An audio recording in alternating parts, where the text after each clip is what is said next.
ओम। हम महाभारत का स्वाध्याय कर रहे हैं। आज हम उद्योग पर्व के 11वें अध्याय का स्वाध्याय करेंगे। विदुर उपदेश चल रहे हैं और धृतराष्ट्र को नीतियों के बारे में समझा रहे हैं। पिछली बार उन्होंने कक्षा में धर्म का उपदेश दिया। आज इस अध्याय में धृतराष्ट्र जो अभी तृप्त नहीं हुए हैं वो पूछते हैं विदुर से कि आप बताओ कि जो उत्तम कुल है वो कौन कौन से हैं और उनके गुण क्या हैं। तो इस तरह वो काफी चर्चा करते हैं। तो ये इसमें हमें भी बहुत ही उपदेश सुनने को मिल रहे हैं जो हमारे जीवन में काम आने वाले हैं, हमें मार्ग दिखाने वाले हैं। इसलिए इन उपदेशों को हम बड़े ध्यान से सुनते हैं। धृतराष्ट्र ने कहा, विदुर धर्म और अर्थ के अनुष्ठान में तत्पर तथा बहुश्रुत देवता भी उत्तम कुल में उत्पन्न पुरुषों की इच्छा करते हैं। अतः मैं तुमसे पूछता हूँ कि उत्तम कुल कौन कौन से हैं।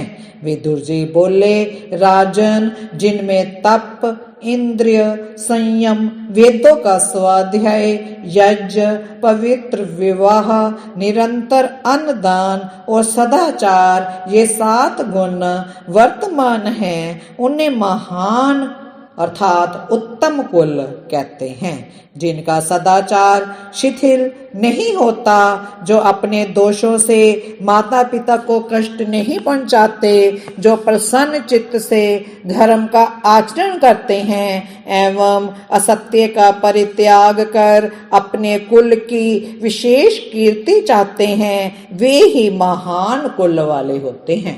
जज्जों के परित्याग से, निंदित कुल में विवाह करने से, वेद का त्याग और धर्म का उल्लंघन करने से उत्तम कुल भी अधम हो जाते हैं। गोवों, मनुष्यों और धन से संपन्न होकर भी जो कुल सदाचार से हीन हैं, वे उत्तम कुलों की गणना में नहीं आ सकते। थोड़े धन वाले कुल भी यदि सदाचार संपन्न हैं तो वे उत्तम कुलों की गणना में आ जाते हैं तथा महान यश प्राप्त करते हैं। मनुष्य को यत्न पूर्वक सदाचार की रक्षा करनी चाहिए। धन तो आता और जाता रहता है। धन नष्ट हो जाने पर भी सदाचारी मनुष्य क्षीण नहीं माना जाता, परंतु सदाचार से भ्रष्ट हो जाने पर तो उसे नष्ट ही समझना चाहिए। हमारे कुल में कोई वैर करने वाला ना हो, दूसरों के धन का अपहरण करने वाला राजा अथवा मंत्री ना हो, कोई मित्रद्रोही, कपटी और असत्यवादी ना हो। इसी प्रकार माता पिता, देवता एवं अतिथियों को भोजन कराने से पहले भोजन करने वाला भी ना हो। तृण का आसन, पृथ्वी, जल और चौथी मधुर वाणी, सज्जनों के घर में इन 4 वस्तुओं की कमी कभी नहीं होती। दुष्ट पुरुषों का स्वभाव मेघ के समान चंचल होता है। वे सहसा क्रुद्ध हो जाते हैं तथा अकारण ही प्रसन्न हो जाते हैं। जो मित्रों से सत्कार पाकर तथा उनकी सहायता से कृतार्थ होकर भी उनके नहीं होते, ऐसे कृतघ्नों के मरने पर मांस भोजिक जंतु भी उनका मांस नहीं खाते।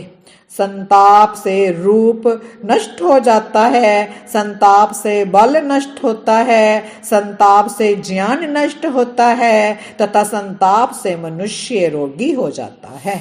सुख, दुख, उत्पत्ति, विनाश, लाभ, हानि और जीवन मरण ये कर्मशय सबको प्राप्त होते रहते हैं।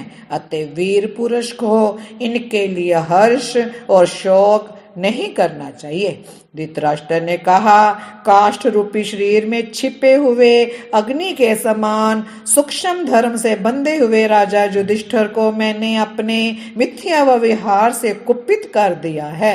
अतः जैसे अग्नि काष्ठ को जला डालती है, वैसे ही अब वह युधिष्ठिर युद्ध करके मेरे मूर्ख पुत्रों का नाश कर डालेगा। महामते, यहाँ का कौरव कुल का सारा ही वातावरण भय से उद्विग्न है। मेरा ये मन भी भय से उद्विग्न है। अतः जो द्विग रहित और शांत पद मार्ग है वह मुझे बताइए। विदुर जी बोले, निष्पाप नरेश, विद्या, तप, इंद्रिय निग्रह तथा लोभ त्याग के अतिरिक्त और कोई शांति का मार्ग मैं आपके लिए नहीं देखता हूँ।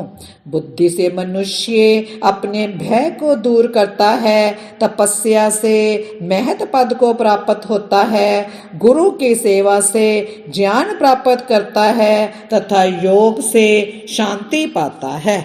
सम्यक अध्ययन, न्यायोचित युद्ध, पुण्य कर्म और उत्तम प्रकार से किए हुए तप के अंत में सुख की वृद्धि होती है। राजन, परस्पर फूट रखने वाले लोग अच्छे बिछौनों से युक्त पलंग पाकर भी कभी सुख की नींद नहीं सो सकते। उन्हें स्त्रियों के पास रहकर तथा सूत मागधों द्वारा की हुई स्तुति बनकर सुनकर भी प्रसन्नता नहीं होती। जो आपस में भेदभाव रखते हैं वे कभी धर्म का आचरण नहीं करते। वे सुख भी नहीं पाते, उन्हें गौरव भी प्राप्त नहीं होता और शांति की वार्ता भी उन्हें नहीं सुहाती। परस्पर भेदभाव रखने वालों को हित की बात भी कही जाए तो उन्हें अच्छी नहीं लगती, उनके योग क्षेम की भी सिद्धि नहीं हो पाती। राजन, भेदभाव वाले पुरुषों की विनाश के अतिरिक्त और कोई गति नहीं है। भरत श्रेष्ठ धृतराष्ट्र जलती हुई लकड़ियां पृथक पृथक होने पर धुआं देती है और एकत्रित होने पर प्रज्वलित हो उठती है। इसी प्रकार जाति बंधु भी आपस में फूट होने पर दुख उठाते हैं तथा एकता होने पर सुखी रहते हैं। धृतराष्ट्र, जो लोग ब्राह्मणों, स्त्रियों, जाति वालों और गौओं पर ही शूरता प्रकट करते हैं, वे उसी प्रकार नीचे गिरते हैं जैसे पकने पर फल डंडल से अलग होकर नीचे गिर जाता है। यदि वृक्ष अकेला हो तो वह बलवान, दृढ़ मूल तथा बहुत बड़ा होने पर भी एक ही क्षण में आंधी के द्वारा बलपूर्वक शाखाओं से ही धाराशायी किया जा सकता है। परंतु जो बहुत से वृक्ष एक साथ रहकर समूह के रूप में खड़े होते हैं, वे एक दूसरे के सहारे बड़ी से बड़ी आंधी को भी सह सकते हैं। इसी प्रकार संपूर्ण गुणों से समलंकृत मनुष्य को भी अकेले होने पर शत्रु अपनी शक्ति के भीतर समझते हैं, जैसे अकेले वृक्ष को वायु। परंतु परस्पर मेल होने से तथा एक दूसरे का सहारा मिलने से जाति वाले लोग उसी प्रकार वृद्धि को प्राप्त होते हैं जैसे तालाब में कमल। ब्राह्मण, गो, कुटुंबी, बालक, स्त्री, अन्नदाता और शरणागत ये अवधि होते हैं। राजन, आपका कल्याण हो। मनुष्य में धन और आरोग्य को छोड़कर दूसरा कोई गुण नहीं है, क्योंकि रोगी तो मुर्दे के समान है। रोग से पीड़ित मनुष्य मधुर फलों का आदर नहीं करते, विषयों में भी उन्हें कुछ सुख या सार नहीं मिलता। रोगी सदा ही दुखी रहते हैं, वे ना तो धन संबंधी भोगों का अनुभव कर पाते हैं और ना ही सुख का। राजन, पहले जुए में द्रौपदी को जीती गई देखकर मैंने आपसे कहा था कि आप द्यूत की क्रीड़ा में आसक्त दुर्योधन को रोकिए। बुद्धिमान लोग इस प्रवंचना के लिए मना करते हैं, परंतु आपने मेरा कहना नहीं माना। राजन, आपके पुत्र पांडवों की रक्षा करें तथा पांडु के पुत्र आपके पुत्रों की रक्षा करें। सभी कौरव एक दूसरे के शत्रु को शत्रु एवं मित्र को मित्र समझें। सबका एक ही कर्तव्य हो, सभी सुखी और समृद्धिशाली होकर जीवन व्यतीत करें। जो मनुष्य अपने साथ जैसा वह व्यवहार करे, उसके साथ वैसा ही वह व्यवहार करना चाहिए। यही नीति धर्म है। कपट का आचरण करने वाले के साथ कपटपूर्ण बर्ताव करें और उत्तम व्यवहार करने वालों के साथ उत्तम व्यवहार करना चाहिए। धृतराष्ट्र ने पूछा, विदुर, जब सभी वेदों में मनुष्य को 100 वर्ष की आयु वाला बताया गया है, तब वह किस कारण से अपनी पूर्ण आयु को प्राप्त नहीं होता? विदुर जी बोले, राजन, आपका कल्याण हो। अत्यंत अतिमान, अभिमान, स्वार्थ, बहुत बोलना, त्याग का अभाव, अदानशीलता, क्रोध, अपना ही पेट पालने की चिंता और मित्रद्रोह, ये 6 तीखी तलवारें देहधारियों की जो आयु को काटती हैं, ये ही मनुष्यों का वध करती हैं, मृत्यु नहीं। बड़ों की आज्ञा मानने वाला, नित्यज्ञ, दाता, यज्ञ शेष अन्न का भोजन करने वाला, हिंसा रहित अनर्थ पूर्ण कार्यों को दूर करने वाला, कृतज्ञ, सत्यवादी तथा कोमल स्वभाव वाला विद्वान ही स्वर्ग सुख को प्राप्त करता है। राजन, सदा मधुर वचन बोलने वाले मनुष्य तो सरलता से मिल सकते हैं, परंतु जो वचन अप्रिय होता हुआ भी हितकारी हो, ऐसे वचन के वक्ता और श्रोता दोनों ही दुर्लभ है। जो धर्म का आश्रय लेकर स्वामी को प्रिय लगेगा या अप्रिय, इसका विचार छोड़कर अप्रिय होने पर भी हित की बात कहता है, उसी से राजा को सच्ची सहायता मिलती है। कुल की रक्षा के लिए एक मनुष्य का, ग्राम की रक्षा के लिए कुल का, देश की रक्षा के लिए ग्राम का तथा आत्मा के कल्याण के लिए सारी पृथ्वी का त्याग कर देना चाहिए। आपत्ति के लिए धन की रक्षा करें, धन के द्वारा भी स्त्री की रक्षा करें तथा स्त्री और धन दोनों के द्वारा अपनी रक्षा करें। पूर्व काल में जुआ खेलना मनुष्य में वैर उत्पन्न करने का कारण देखा गया है। अतः बुद्धिमान मनुष्य हंसी के लिए भी जुआ ना खेले।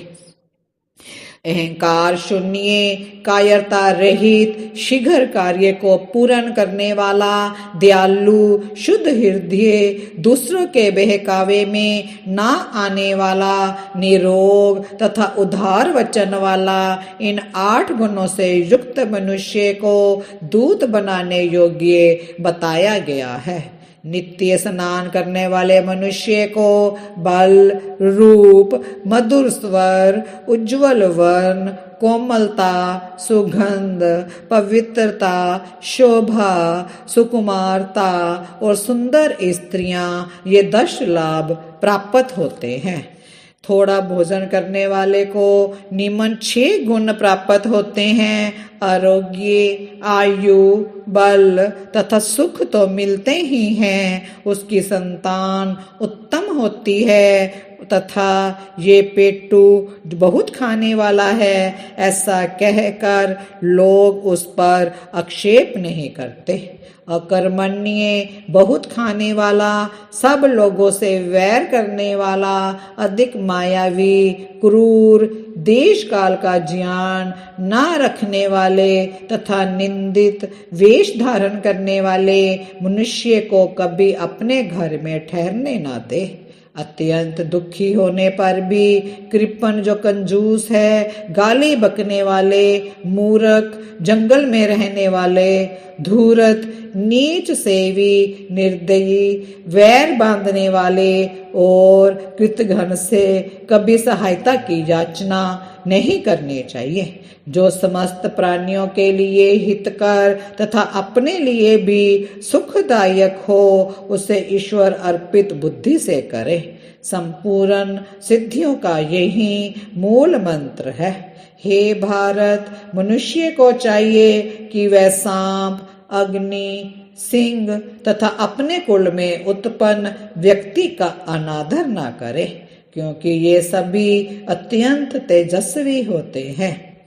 आज हमने इस 11वें अध्याय में देखा कि विदुर कितना सुंदर उपदेश दे रहे हैं धृतराष्ट्र को, कितनी धर्म की बातें, कितनी नीतियों की बातें। अब ये उत्तम कुल की बातें बताई कि उत्तम कुल कैसा होता है, उसमें कौन से गुण होते हैं। इस तरह काफी चर्चा धृतराष्ट्र के साथ कर रहे हैं। हमें इससे ये भी पता चलता है कि विदुर कितने विद्वान थे, कितना उनको ज्ञान था और हमें कितना लाभ मिल रहा है, हमें भी कितना ज्ञान मिल रहा है। महाभारत में बहुत से ज्ञान की बातें भरी पड़ी हैं जो आगे चलकर भी हमारे सामने आएगी।